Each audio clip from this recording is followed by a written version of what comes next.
What are you doing right now? Is it something that you really love? Millions of people at this very second are doing exactly what makes them happy.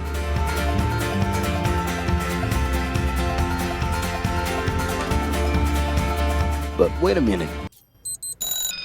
You spend a big part of your life working. And any job has the potential to drive you insane. I think this is a good time for a break. But, of course, there's a bright side.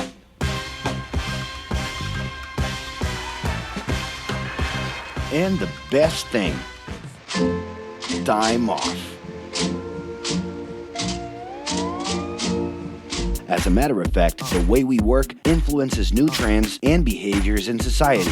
And if some things are new and different to you, and to everyone else, it's good to know that the ones who really captured the idea are those young millennials. Otherwise known as Generation Y, G, we, globalists. Okay. We know you heard about this. They represent a new workforce in the global market and have high aspirations. Half of them already have or plan to open their own businesses. Because of their digital, liquid, and collective mindset, they are affecting the way we produce and work in the future. Sounds complicated? Actually, keeping things simple was the motto that baby boomers worked by in the 60s and 70s. Rules were a lot clearer back then. The workspace was confined to the office, responsibilities were individual-based and very specific, and you knew exactly the right time to start and finish your day. At that time, after the World Wars, the institution represented the security that everyone was dreaming about. Because of this, it made total sense to be a company man and respond well to linear and hierarchical structures. But be careful. Once you chose a career, it was a decision that would pretty much last for the rest of your life. Older workers would teach young ones because putting in long years of experience was essential if you wanted to grow within the company.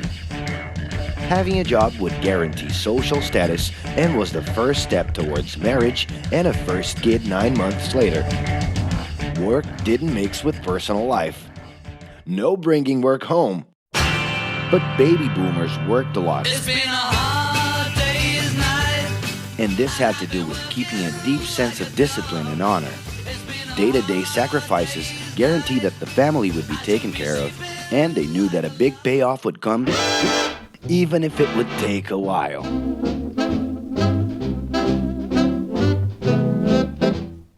However, Generation X redefined the time relationship between work and reward. Super confident, extroverted, very competitive, and doing everything in their power to achieve quick growth, these guys were always on the lookout for better offers. A profitable idea could easily put them into a leadership position based on meritocracy without taking their experience into account. As they searched for more ways to personally stand out and be professionally independent, they relied on degrees, including MBAs and PhDs, to get ahead of their competitors. Pressure, pushing down on me, pressing down on you. No man has spoken. In this more individualistic style of thinking, a nice wardrobe and a business card could help them close better deals and expand their network. Being in the right place at the right time is what would define the work schedule. Business time was extended into the happy hour. This mix between personal and professional life turned a workaholic into someone who was admirable and even sexy. In the grace of your love. The winner was whoever could get onto the board of directors in the shortest time possible I can do anything if I can just get a chance. and thus immediately live out the pleasures of this achievement. You want the money, you control the witness. I leave you lonely, I don't monkey with the business. But today the journey's a little different. It really seems more important to have fun on the ride than to make it to the final destination.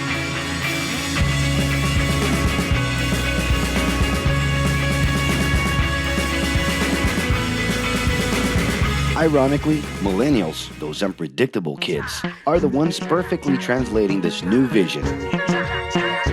In a time when pleasure determines professional accomplishment, they know, like no one else, how to recognize opportunities that link passion with work. It's not right, but it's now or never. The creative economy, new professions, an entrepreneurship boom, and the new collective power are painting a brilliant and never-before-seen scenario.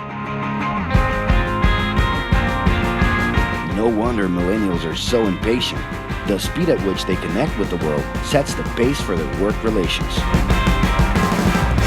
Projects that only will make a difference in the long term just don't stimulate them. And they need constant feedback so they can feel that their efforts are being recognized. So?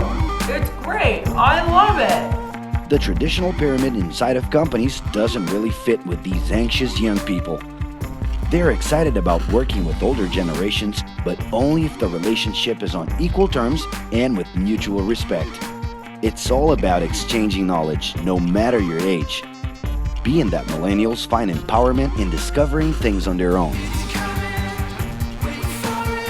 It's natural for them to diversify their channels and seek out informal types of education instead of simply picking out a major. In the end, professional commitment is not just a norm. It's something that naturally comes from truly engaging experiences. Besides having a job, it's become more important to have a purpose that can be carried out in different forms at the same time.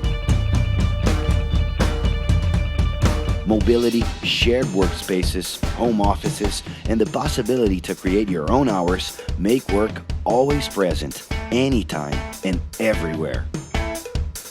For that reason, people with different work styles are having more freedom to tap into their talents, and even those with introverted personalities can transform their ideas into million-dollar businesses. Yes, you can stay in your pajamas as long as you maintain an updated and attractive profile across your social network.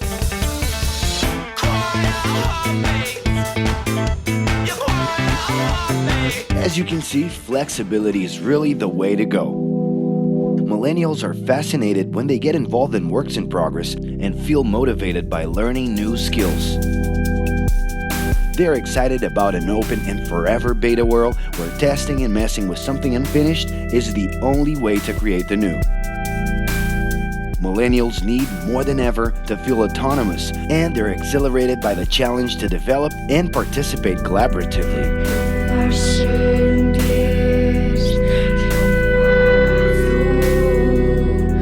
They can change direction quickly and don't let attachments hold them back.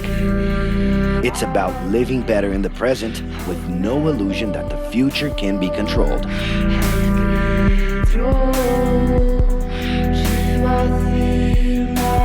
That's because of one simple thing.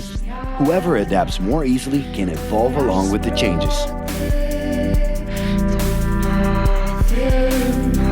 And if you feel overwhelmed by everything so far and are looking for the right answer, well, sorry. We're still going to ask you another question. Are you doing what you love right now? No. So start.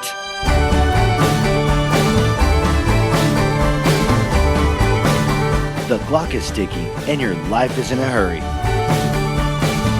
Discover your life's purpose and make it happen. Loving your work will put you in motion. It's the only way to lead a fulfilling life every day.